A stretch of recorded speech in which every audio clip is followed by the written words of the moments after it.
नमस्कार मित्रों, कथा शुरू करने से पहले आपने अभी तक हमारे चैनल भारत की कथाएं को सब्सक्राइब नहीं किया है तो पहले सब्सक्राइब कर लें और वीडियो को शेयर जरूर करें। तो शुरू करते हैं आज की कथा।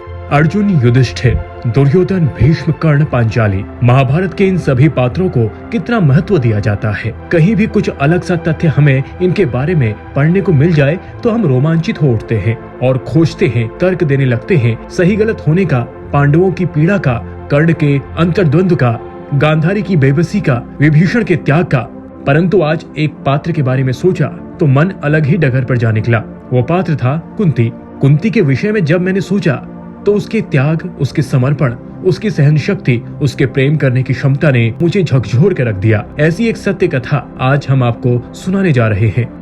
पांडव अपनी माँ कुंती के साथ इधर से उधर भ्रमण कर रहे थे। वे ब्राह्मणों का वेश धारण किए हुए थे, भिक्षा मांग कर खाते थे और रात में वृक्ष के नीचे सो जाते थे। भाग्य और समय की यह कैसी अद्भुत लीला है। जो पांडव हस्तिनापुर राज्य के भागीदार हैं और जो सारे जगत को अपनी मुट्ठी में करने में समर्थ हैं, उन्हीं को आज भिक्षा पर जीवन यापन करना पड़ रहा है। दोपहर के बाद का समय था। पांडव अपनी माँ कुंती के साथ वन के मार्ग से आगे बढ़ते जा रहे थे। सहसा उन्हें वेदव्यास जी दिखाई पड़े। कुंती दौड़कर वेद व्यास जी के चरणों पर जा गिरी। उनके चरणों को पकड़कर बिलख बिलख कर रोने लगी। उसने अपने आंसुओं से उनके चरणों को धोते हुए उन्हें अपनी पूरी कहानी सुना दी। वेद व्यास जी ने कुंती को धैर्य बांधने को कहा। आंसू बहाने से कुछ नहीं होगा, जो ऊपर पड़ा है उसे धैर्य से सहन करो। अब अच्छे दिन आएंगे, फिर सब कुछ ठीक हो जाएगा। चलो मेरे साथ चलो, मैं तुम्हें एक स्थान बताए दे रहा हूँ। कुछ दिनों तक वहीं रहकर समय काटो।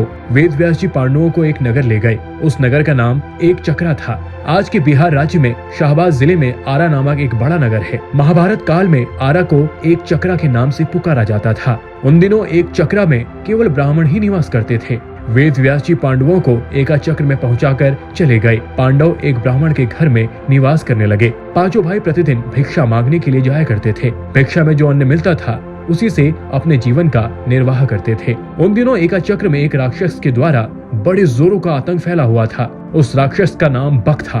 वह दिन में वन में छिपा रहता था, रात में बाहर निकलता था और एका चक्र में घुस जाता था। जिसे भी पाता था मार डालता था। खाता तो एक ही आदमी को था, पर 15-20 आदमियों के प्राण रोज ले जाता था। आखिरकार एका चक्र के निवासियों ने बक से एक समझौता किया।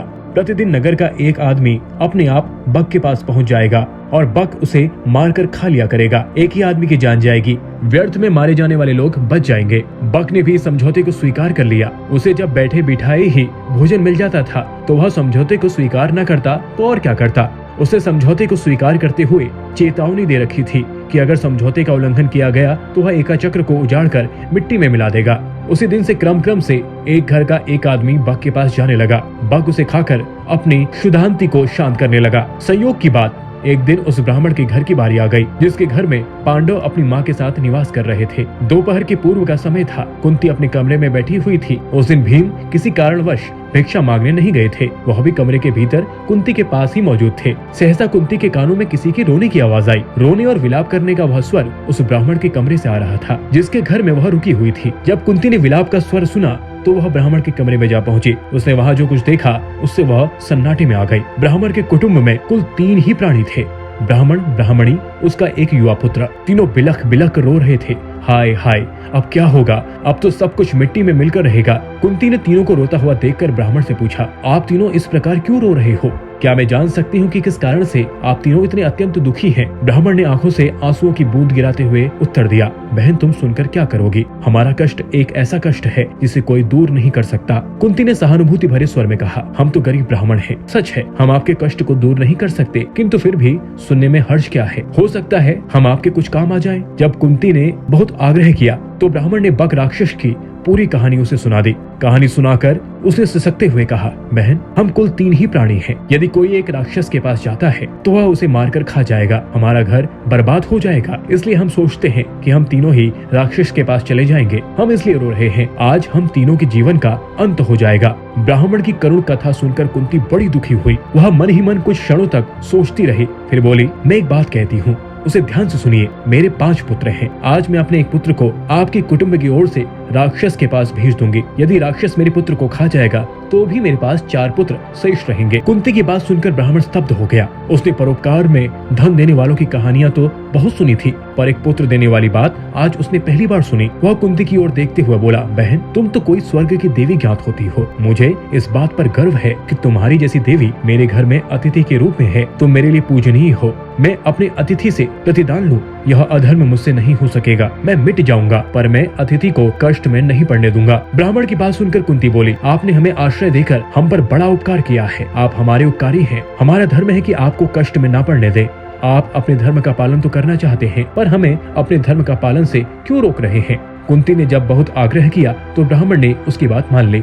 उसने दबे स्वर में कहा, अच्छी बात है बहन, ईश्वर तुम्हारा भला करे। कुंती ब्राह्मण के पास से उठकर भीम के पास गई। उसने पूरी कहानी भीम को सुनाकर उससे कहा, बेटा, परोपकार से बढ़कर दूसरा कोई धर्म नहीं होता। तुम ब्राह्मण कुटुंब की ओर से बक के पास जाओ। यदि बक तुम्हें मारकर खा जाएगा तो मुझे प्रसन्नता होगी। मेरा बेटा परोपकार की वेदी को बलिदान हो गया। भीम ने बड़े हर्ष के साथ अपनी माँ की आज्ञा को स्वीकार कर लिया। उसने कहा, माँ, तुम्हारी आज्ञा शिरोधार्य है। बक मुझे क्या मारकर खाएगा? तुम्हारे आशीर्वाद से मैं उसे मिट्टी में मिला दूंगा। संध्या का समय था। भीम एक गाड़ी के ऊपर खाने पीने का सामान लादकर उसे खींचता हुआ बक के निवास स्थान की ओर चल पड़ा। वह बक के निवास पर पहुंचकर गाड़ी पर लदे हुए खाने के सामान को स्वयं खाने लगा। बक कुपित हो उठा। वह गरजता हुआ बोला, एक तो तुम देर से आए हो और ऊपर से मेरा भोजन खा रही हो। इतना कहकर वह भीम पर टूट पड़ा। भीम तो पहले से ही तैयार था। दोनों में मल्ल युद्ध होने लगा। दोनों की गर्जना और ताल ठोकने के शब्दों से वायुमंडल गूंज उठा। बक ने बड़ा प्रयत्न किया कि वह भीम को मल्ल युद्ध में पछाड़ दे, पर वह सफल नहीं हुआ। वह स्वयं भीम की पकड़ में आ गया। भीम ने उसे धरती पर गिराकर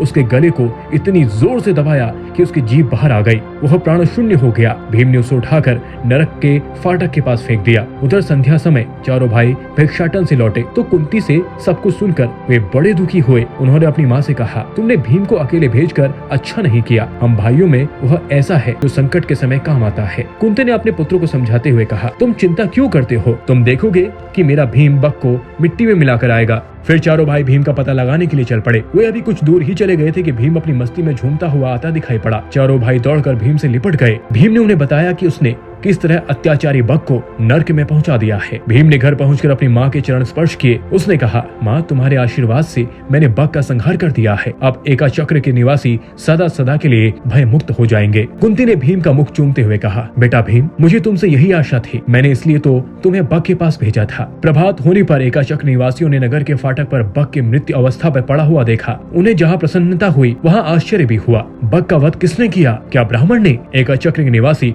दौड़े दौड़े ब्राह्मण के घर पहुंचने लगे। थोड़ी ही देर में ब्राह्मण के द्वार पर बहुत बड़ी भीड़ एकत्र हो गई। ब्राह्मण के जयनाद से धरती और आकाश गूंजने लगे। ब्राह्मण ने भीड़ को शांत करते हुए कहा, भाइयों, बक का वध मैंने नहीं किया। उसका वध तो मेरे घर ठहरी हुई ब्राह्मणी के बेटे ने किया है। एका चक्र के निवासी इस बात को जान गए कि बक का वध ब्राह्मण के घर में टिकी हुई ब्राह्मणी के एक बेटे ने किया है, किंतु अधिक प्रयत्न करने पर भी वह यह नहीं जान सके कि ब्राह्मणी कौन है और उनके 5 बेटे कौन हैं। किंतु जानने पर भी यह तो हुआ कि एकाचक्र निवासी ब्राह्मणी और उनके पुत्रों का बड़ा आदर करने लगे। स्वयं ब्राह्मण भी गर्व का अनुभव करने लगा कि जिस ब्राह्मणी के पुत्र के एकाचक्र के निवासियों को सदा सदा के लिए संकट मुक्त करा दिया है, वह उनके घर के अतिथि के रूप में टिके हुए हैं। ऐसी ही कथाएं सुनने के लिए भारत की कथाएं चैनल को सब्सक्राइब जरूर कर लें और वीडियो को ज्यादा से ज्यादा शेयर जरूर करें।